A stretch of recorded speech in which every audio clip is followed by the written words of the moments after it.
Every year, thousands of experienced boaters over 60 walk into dealerships with one goal: find a boat that respects their body, protects their investment, and gives them freedom on the water. And every year, the marine industry sells them the wrong one: speed when they need stability, complexity when they need simplicity, flash when they need safety. But here's what the brochures won't tell you. There are 8 boats, just 8, engineered for the man who's earned his time on the water. Boats with hulls designed for aging joints, outboards built for reliability, not marketing hype, and layouts that won't punish you for having a bad knee or a stiff back. Some of these will surprise you.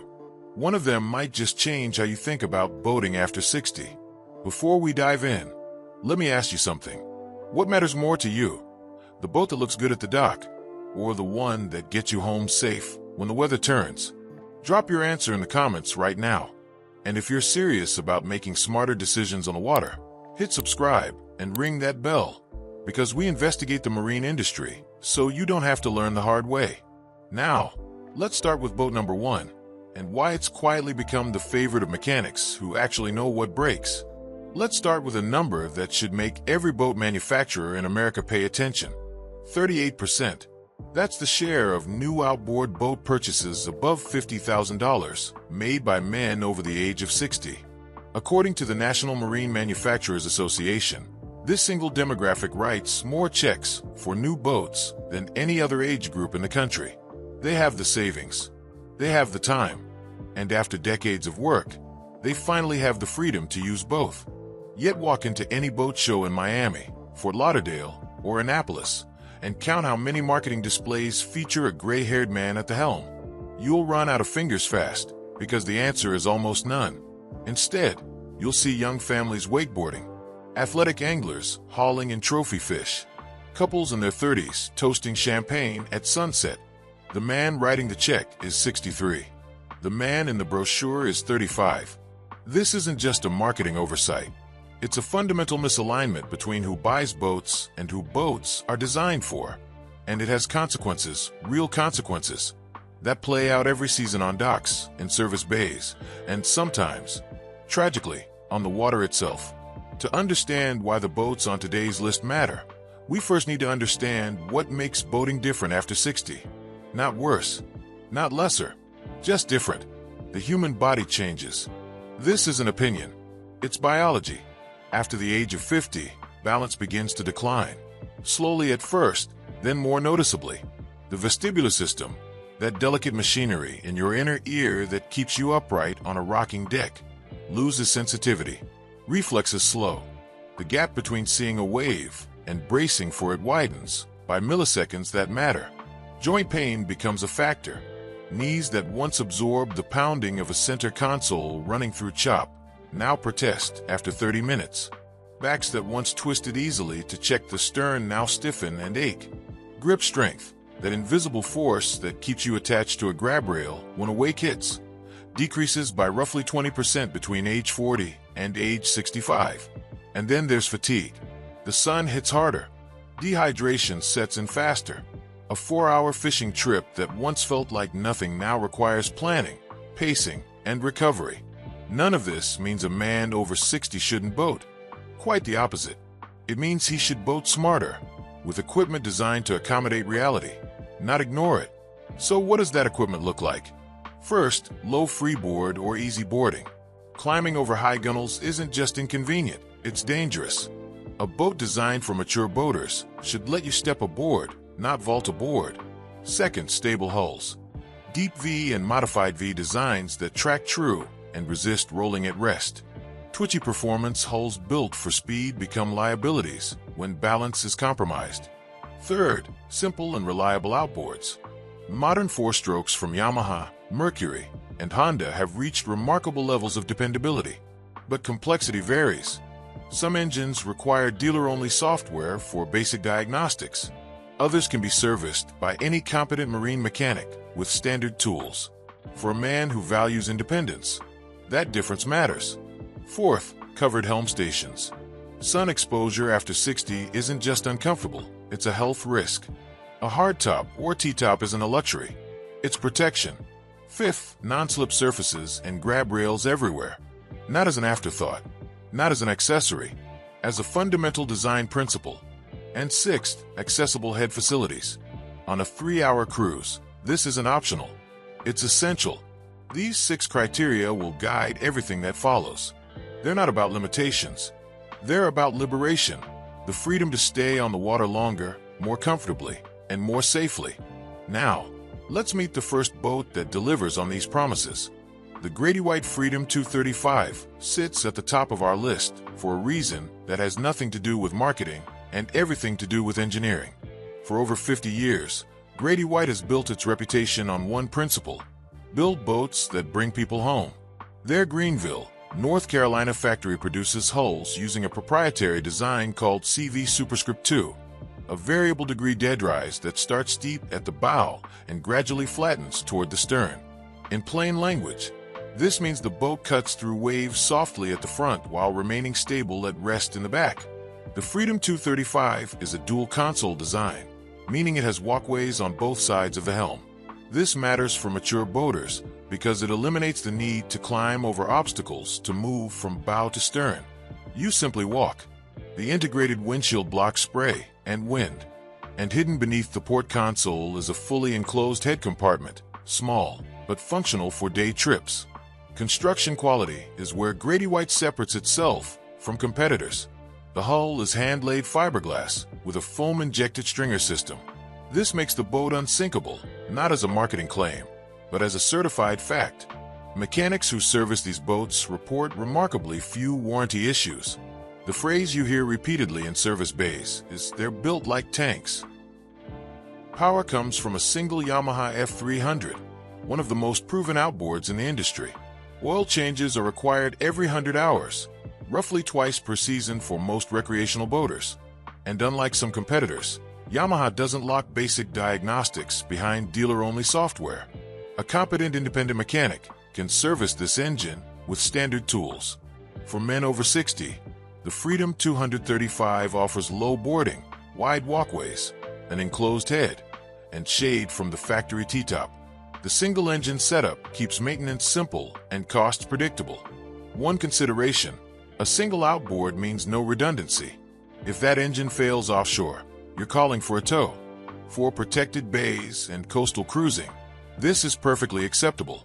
For serious offshore work, some buyers opt for twin-engine configurations on larger models.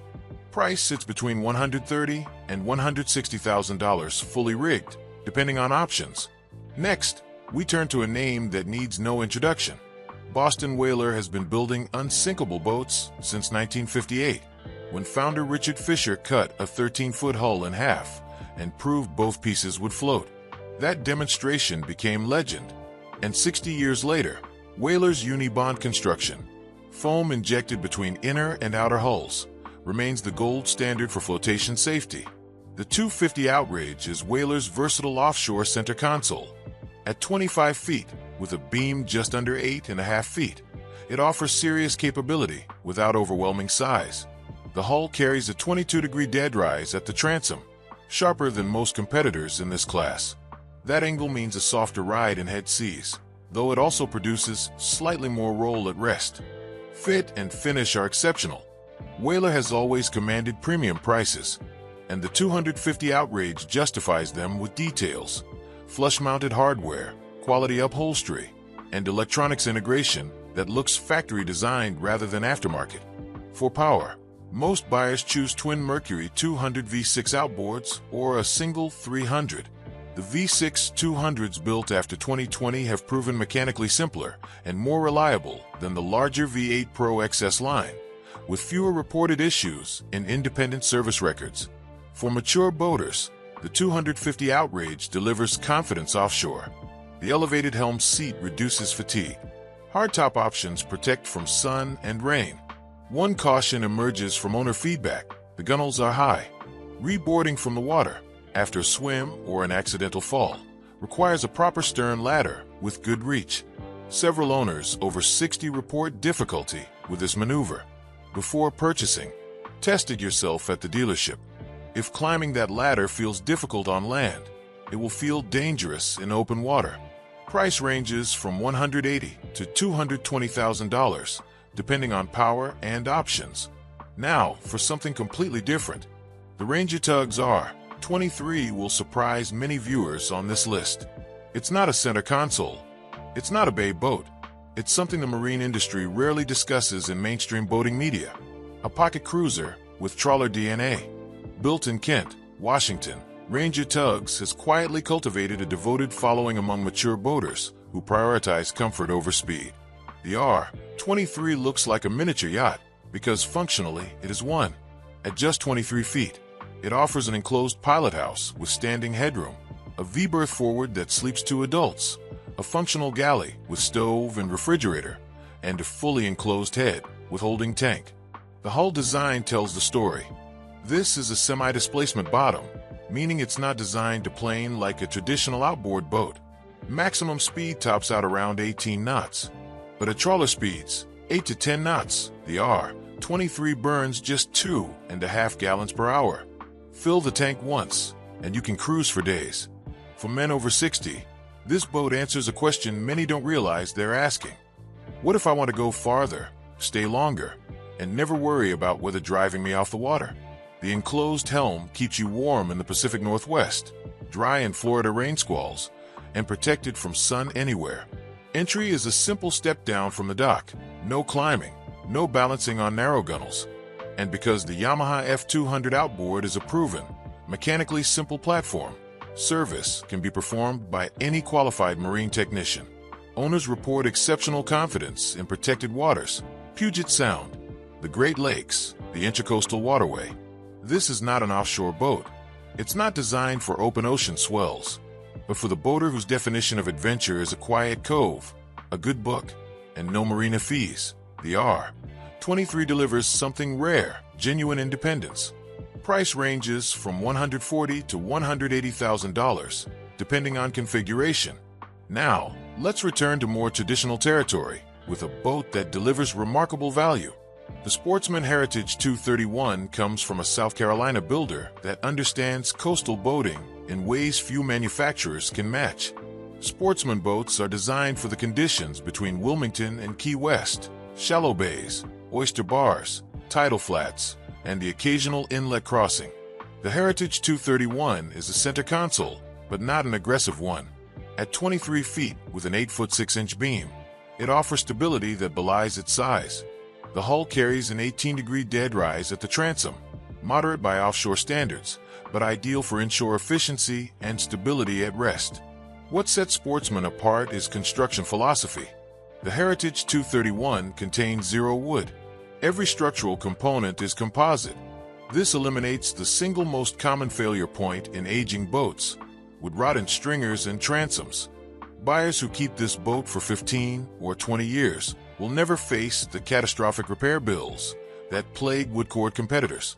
The hull is foam-filled and unsinkable certified. The deck layout is clean and uncluttered. The forward casting deck doubles as a sun pad with cushions, and the flip-up bolster seats at the helm reduce fatigue during long runs. Power comes from Yamaha's F200 or F250, both workhorse outboards with extensive service networks and readily available parts. For mature boaters, the Heritage 231 offers something increasingly rare: simplicity. There's no joystick docking system to malfunction, no proprietary electronics requiring dealer intervention, no complexity for its own sake, just a well-built boat that does exactly what it promises.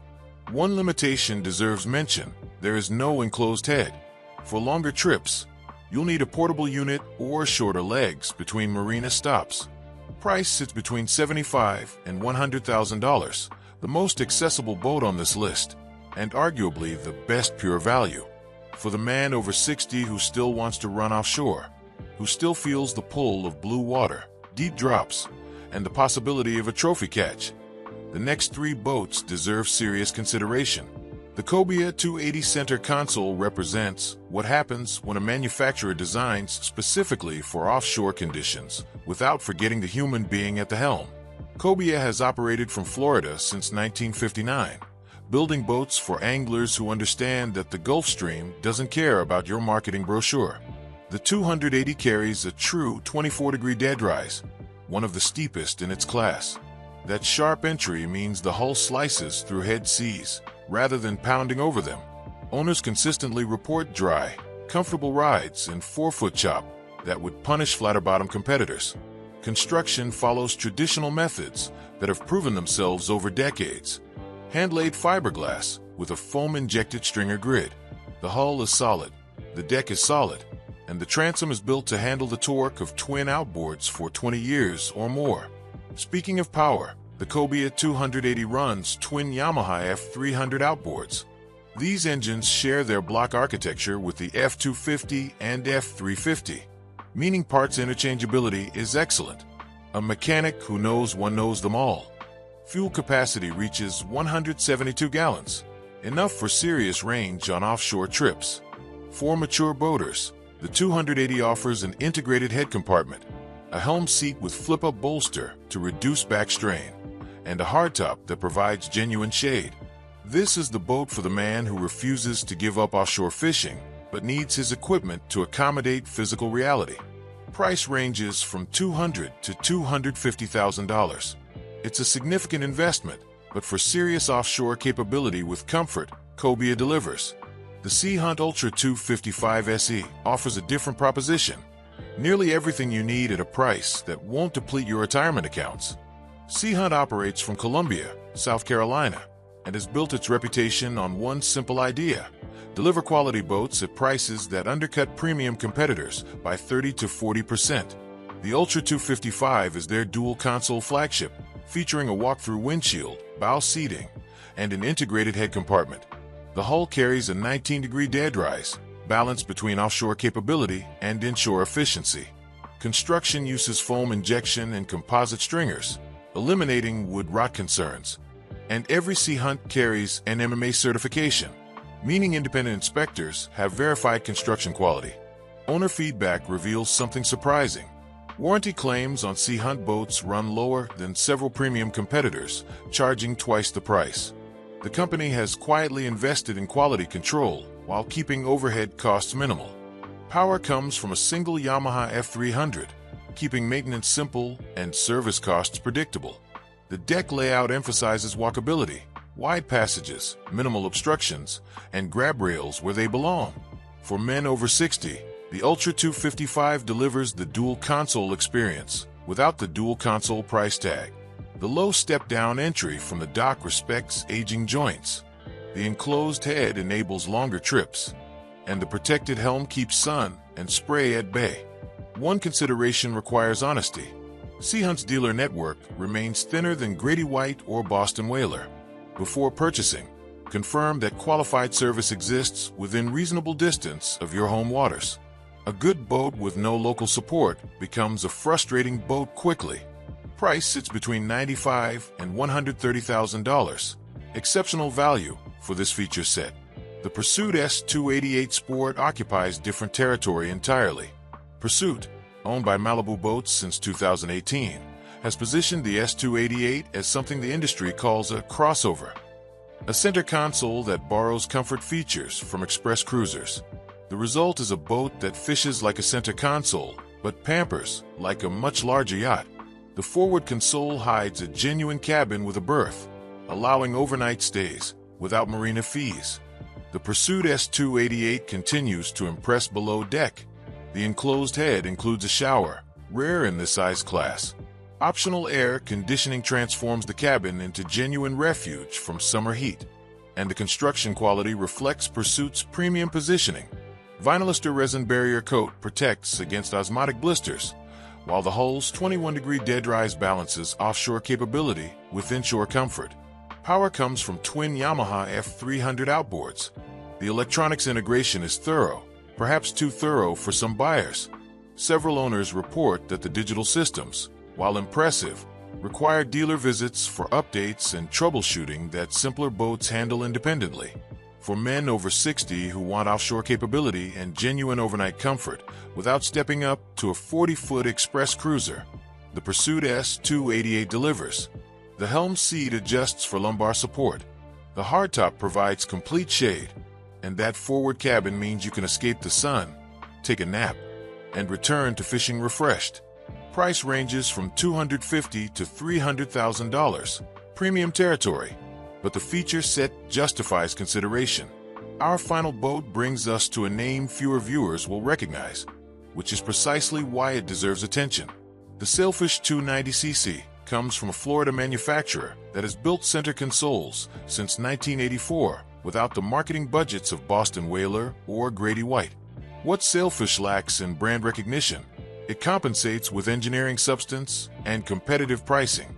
The hull carries a 23-degree dead rise, sharp enough for confident offshore running. Construction follows industry best practices: hand-laid fiberglass, foam-filled compartments, and composite structural components. The hardtop integrates an electronics box that keeps wiring clean and accessible. Twin Yamaha F300 outboards provide power, and owner feedback consistently praises the predictable handling and dry ride in open water.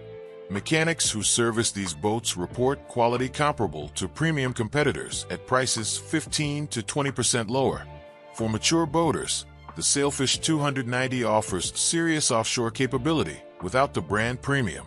If your ego doesn't require the most recognized name at the marina, your wallet will thank you. One honest note: resale values on Sailfish boats trail premium brands by a modest margin. If you plan to sell within 5 years, factor this into your calculations. If you plan to keep the boat for a decade or more, the initial savings likely outweigh the resale difference. Price ranges from $200,000 to $240,000. Now, before you make any decision, understand what the brochures won't tell you. Insurance costs increase after 65. Many carriers require safety course completion or captain's licensing for offshore-rated boats. Shop quotes from USAA, Boat US, and Progressive before committing.